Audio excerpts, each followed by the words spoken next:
Imagine checking your email, and right there, among the usual stuff, you find a top secret report to NATO. Wow. And it's addressed directly to you. Say, you're a head of state. What do you even do? Right. That's quite the scenario. Welcome to the deep dive. Today, we're unraveling, well, a truly extraordinary series of communications. We're talking about urgent emails from one individual, a Mr. Graham Wilkins. And sent straight to presidents, prime ministers, defense ministers, across a whole bunch of NATO member states. It's a really compelling look at a citizen trying, it seems, to sound a massive alarm on a global scale. Yeah, so our mission here is really to dissect the content of these messages, try to understand the sender's claims, which get more and more intense, and sort of trace that escalating urgency. It gives us this unique window into, well, the challenges official bodies must face when they get these unconventional high-stakes warnings. Okay, let's dive into the details then. Let's do it. So our messenger here is Graham Wilkins. He's listed as the director of a company called Capstone Estates Limited. His registered address is in Cahors, France. But interestingly, he actually noted he was currently traveling in Bangkok when some of these emails went out. Bangkok. Okay, that's interesting. Adds a layer. And he specifically used Proton Mail secure email for these communications. Right, secure email. And what's fascinating here, really, is just the sheer breadth of who he sent this to. The recipient list is huge. Yeah. We're talking email addresses linked to presidents, prime ministers, defense ministers, commanders-in-chief. Think Poland, Slovakia, Spain, Turkey, Albania, Belgium, Bulgaria. I mean, the list goes on. Croatia, Denmark, Estonia, Finland, Germany. Greece, Hungary, Iceland, Italy, Latvia, Montenegro, North Macedonia. Wow.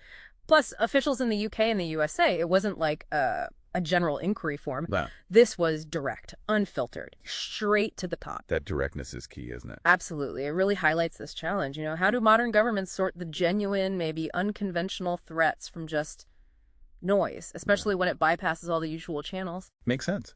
And he didn't exactly ease into it. The first really explicit alarms we see date back to July 2023. Okay. So Wilkins initially sent reports, but to specific UK government agencies. The CPS Crown Prosecution Service and IPCO, the Investigatory Powers Commissioner's Office.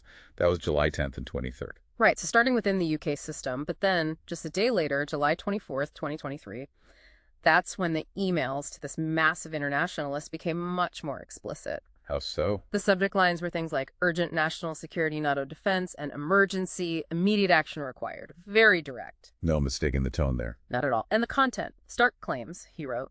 Evidence of high treason committed by hostile enemy actors extant and verifiable. High treason, that's about as serious as it gets. Exactly. And he didn't stop there. He also stated, and this is pretty bold, failure to do so, meaning investigate, constitutes high treason. Wow.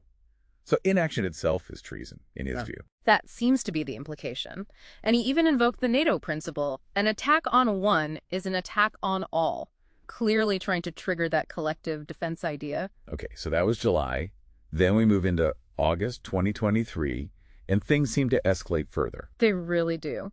On August 15th, Wilkins forwards these reports again, but now he's stating quite baldly that UK and USA governments appear subverted by hostile enemy actors. Subverted, okay. And he specifically asks for the reports to be read and, quote, shared with Mr. Stoltenberg, presumably meaning the NATO Secretary General. He's going right to the top of NATO there. And did he mention any response or lack thereof? Crucially, yes. He noted no response from HM military received so far. And he even claimed, get this, sustained DDoS on attempts to contact UK military by email. A DDoS attack, like a cyber attack to block his emails. That's what he's claiming, a distributed denial of service attack. Usually they target websites, making them unreachable. But his claim suggests he felt his actual emails were being deliberately overwhelmed or blocked. Which would certainly explain the lack of response, if true. It's true, yeah.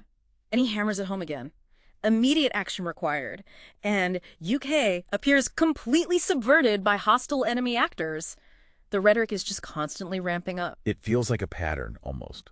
Perceived silence leads to more desperate, wider appeals. That's a classic dynamic you see sometimes, a real stress point for security communications. And then here's where it gets, well, really interesting, I think.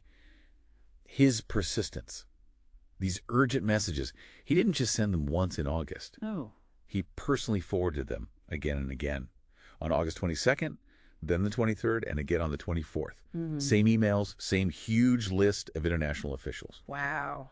Just relentless. Relentless is the word. Just constantly reinforcing the message, the urgency, and the apparent lack of any official response he could see.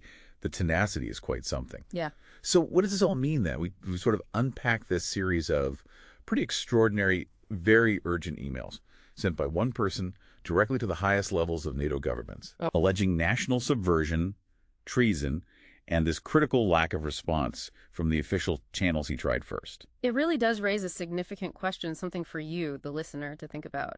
In this age we live in, with so much information, so many potential threats flying around, what are the real implications? Implications of what specifically?